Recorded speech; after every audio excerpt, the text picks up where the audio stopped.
कुलभूषण जाधव यांच्या फाशीच्या शिक्षेला आंतरराष्ट्रीय न्यायालयानं स्थगिती दिल्यानं पाकिस्तान बिथरला आहे। भारतावर आणि आयसीजेवर तिथले नेते आगपाखड करत आहेत। त्यात देशद्रोहाचा आरोप असणारे पाकचे माजी लष्कर प्रमुख आणि जनरल परवेज मुशर्रफ यांनी तर हद्दच केली आहे। कुलभूषण जाधव हे अजमल कसाबपेक्षा मोठे दहशतवादी असल्याचे तारे त्यांनी तोडले।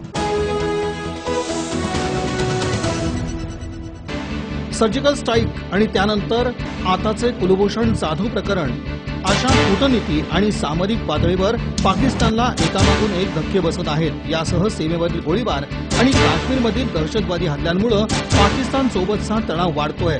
या पार्श्वभूमीवर हवाई दल प्रमुख BS धनवा यांनी 12,000 अधिकाऱ्यांना पत्र लिहून सज्ज राहण्याचे आदेश दिले।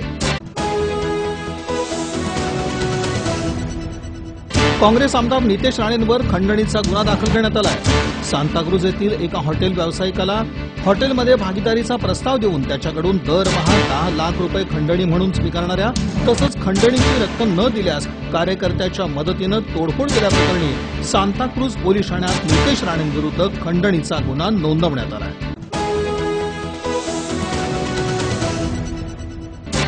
ईव्हीएम पूर्णपणे सुरक्षित असल्याचा दावा निवडणूक आयोगानं केलाय। निवडणूक आयोगानं पत्रकार परिषद घेऊन ईव्हीएमचा डेमो दाखवला आणि कुठल्याही परिस्थितीत ईव्हीएम हॅक होऊ शकत नाही हे स्पष्ट केलंय। पालिका निवडणुकीत भाजपला अधिक मतं मिळाल्यानं विरोधी पक्षांनी ईव्हीएम मधील कथित घोटाळ्याची चौकशी करण्याची मागणी केली होती। कुटुंबातील 2-3 व्यक्तींची जन्मतारीख एकच असल्याचा योग अनेकदा जुळून येतो, पण एकाच गावातील 100 नव्हे तर तब्बल हजारो लोकांची जन्मतारीख 1 जानेवारी असेल तर ऐकताना चित्र विचित्र वाटत असेल, पण विश्वास बसत नसला तरी उत्तर प्रदेशातील गावात मात्र असं घडलंय। अलाहाबादमधील गुरुपूर येथील कंजसा गावात हे घडलं असून आधार कार्डवर तशी नोंद आहे।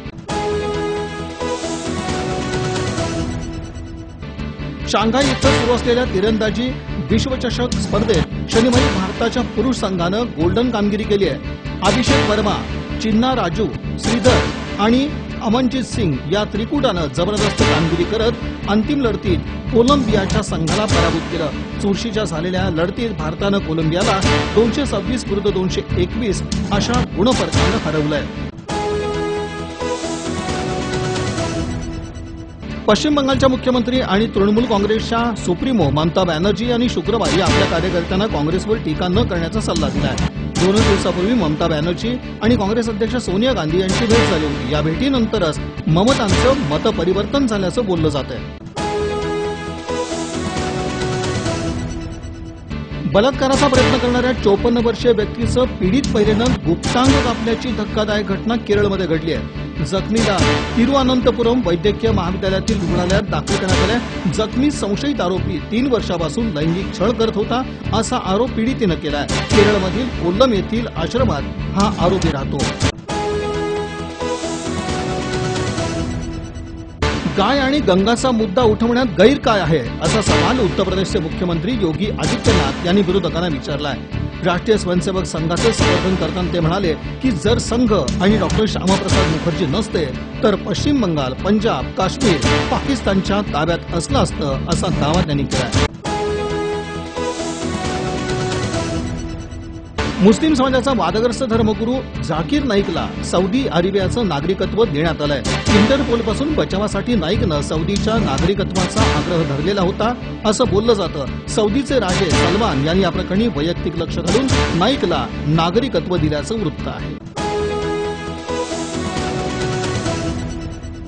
हॉलिवूडचा सुपरहिट चित्रपट रॅम्बोचा रिमेक करण्यात येणार असून मुख्य भूमिकेसाठी टायगर श्रॉफची वर्णी लागली आहे। हॉलिवूडच्या उत्कृष्ट ॲक्शन चित्रपटांमध्ये सामील असलेल्या रॅम्बो चित्रपटातील मुख्य पात्र सिल्व्हस्टर स्टेलॉन यांनी साकारलेलं होतं। आता बॉलिवूडनं या आयकॉनिक चित्रपटाचा रिमेक करायचं ठरवलंय।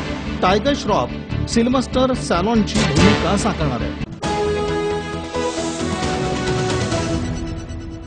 भारताच्या अंडर 17 फुटबॉल संघानं शुक्रवारी मैत्रीपूर्ण सामन्यात बलाढ्य इटलीवर 2-0 असा विजय मिळवला।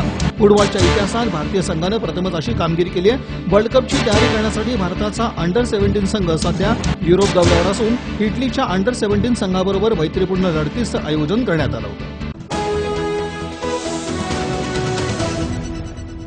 भारतीय लष्करानं पुन्हा एकदा मिनी हवाई दलाची मागणी केली आहे. भारतीय लष्कराला स्वतःचं मिनी हवाई दल हवं आहे. यापूर्वी भारतीय लष्कराच्या या मागणीला भारतीय हवाई दलानं विरोध केलेला होता. भारतीय लष्कराला आपल्या ताफ्यात लढाऊ हेलिकॉप्टरच्या 3 स्क्वाड्रन हव्या आहेत. जलतरण तलाव बंद असल्याच्या पार्श्वभूमीवर शिवसेना नगरसेवकांनी घेतलेल्या आक्रमक भूमिकेनंतर खडबडून जागे झालेल्या पालिका प्रशासनानं अखेर रविवारपासून सुरळीत सेवा देण्याची ग्वाही दिल्यानं विद्यार्थी तसंच पालक वर्गाला दिलासा मिळाला आहे. पालिकेचे दोन्ही जलतरण तलाव ऐन उन्हाळ्यात गेले अनेक दिवस बंद असल्याच्या पार्श्वभूमीवर शनिवारी शिवसेना नगरसेवकांनी आक्रमक भूमिका घेतली आणि सकाळीच ते स्वातंत्र्यवीर सावरकर जलतरण तलावावर जाऊन धडकले. शिवसेना शहर प्रमुख प्रताप चव्हाण, नगरसेवक देवेंद्र कोठे, गणेश वानकर, गुरुचंद दुत्तरगावकर, प्रथमेश कोठे, विठ्ठल कोटा, उमेश गायकवाड यांनी या जलतरण तलावाची पाहणी केली. तलावातील पाणी, स्वच्छतागृह, चेंजिंग रूम आदींची पाहणी करताना इथल्या कर्मचाऱ्यांच्या उपस्थितीचा आढावाही त्यांनी घेतला. जलतरण तलाव बंद असल्याचा जाब या सर्व नगरसेवकांनी क्रीडाधिकारी नजीर शेख यांना विचारला. दूध पंढरीच्या बॉयलर विभागातील बगासला रात्री 11 वाजता आग लागल्यानं अग्निशामक दलाच्या 4 गाड्यांना पाचारण करण्यात आलं होतं. केगाव येथील दूध पंढरीच्या बॉयलर विभागात असलेल्या बगासच्या गठ्ठ्यावर बॉयलरचा दरवाजा उघडा राहिल्यानं पडलेल्या ठिणगीनं आग लागली. दूध पंढरीचं 3ऱ्या शिफ्टचं काम सुरू होण्याअगोदर ही घटना घडली.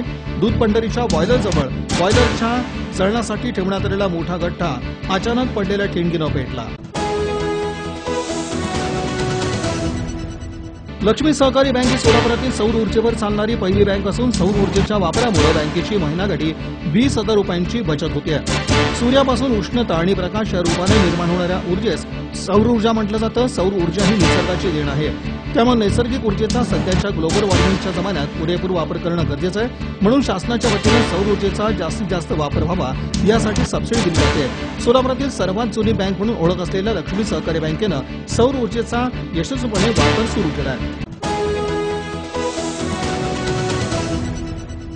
सर्व शिक्षा अभियानांतर्गत दिले जाणारे मोफत पाठ्यपुस्तक सोलापुरात दाखल झाले असून पालिकेच्या 6 नंबर शाळेत ही सर्व पुस्तकं ठेवण्यात आली आहेत. महाराष्ट्र शासनाच्या वतीनं सर्व शिक्षा अभियानांतर्गत महानगरपालिका तसंच सर्व अनुदानित शाळेतील 1ली ते 8वीच्या विद्यार्थ्यांना मोफत पाठ्यपुस्तकं देण्यात येतात. सोलापुरातून 82,700 विद्यार्थ्यांसाठी 4,58,433 पुस्तकांची मागणी करण्यात आली आहे. जिल्हाधिकारी कार्यालयावरील अतिक्रमण प्रशासनानं शुक्रवारी काढून टाकलं. जिल्हाधिकारी कार्यालय परिसरात मोठ्या प्रमाणात हातगाड्यांचं अतिक्रमण होतं. दक्षिण सोलापूर तहसील कार्यालयासमोरील वाहनतळात बेकायदेशीरपणे हातगाड्या तसंच चहाच्या डबऱ्या थाटण्यात आलेल्या होत्या. त्या हॉटेलमुळे इथं ये जा करणाऱ्यांना अडथळा होत होता. शुक्रवारी निवासी उपजिल्हाधिकारी अजित रेळेकर यांच्या आदेशानुसार प्रांताधिकारी शिवाजी जगताप आणि तहसीलदार हणमंत कोळेकर यांच्या नेतृत्वाखालील पथकानं या अतिक्रमणांवर बुलडोझर फिरवला. थायलंड इथं होणाऱ्या आंतरराष्ट्रीय रिंगबॉल स्केटिंग स्पर्धेत निवड झालेल्या खेळाडूंचा जीएम संस्थेच्या वतीनं सत्कार करण्यात आला. स्केट रिंगबॉल फेडरेशन ऑफ इंडियाच्या वतीनं गोवा इथं घेण्यात आलेल्या नॅशनल स्पर्धेत सोलापूरच्या 10 खेळाडूंची आंतरराष्ट्रीय स्पर्धेसाठी निवड झाली. ही स्पर्धा थायलंड इथं दिनांक 23 मे ते 27 मे या कालावधीत होणार आहे. सोलापुरात पासपोर्ट कार्यालयाचं काम युद्धपातळीवर सुरू असून जून महिन्यात हे कार्यालय सुरू होणार आहे. सोलापुरातील नागरिकांना पासपोर्ट काढण्यासाठी पुणे इथं जावं लागतं. यामुळे वेळ आणि पैसा खर्च होतो. सोलापुरात पासपोर्ट कार्यालय सुरू करण्याची मागणी शहरवासियांमधून सातत्यानं करण्यात येत होती. पासपोर्ट कार्यालयाचं स्वप्न प्रत्यक्षात उतरत असून सिद्धेश्वर मंदिरालगत असलेल्या रिपन हॉल या ऐतिहासिक इमारतीमध्ये लवकरच सोलापूरचं पासपोर्ट कार्यालय सुरू होणार आहे.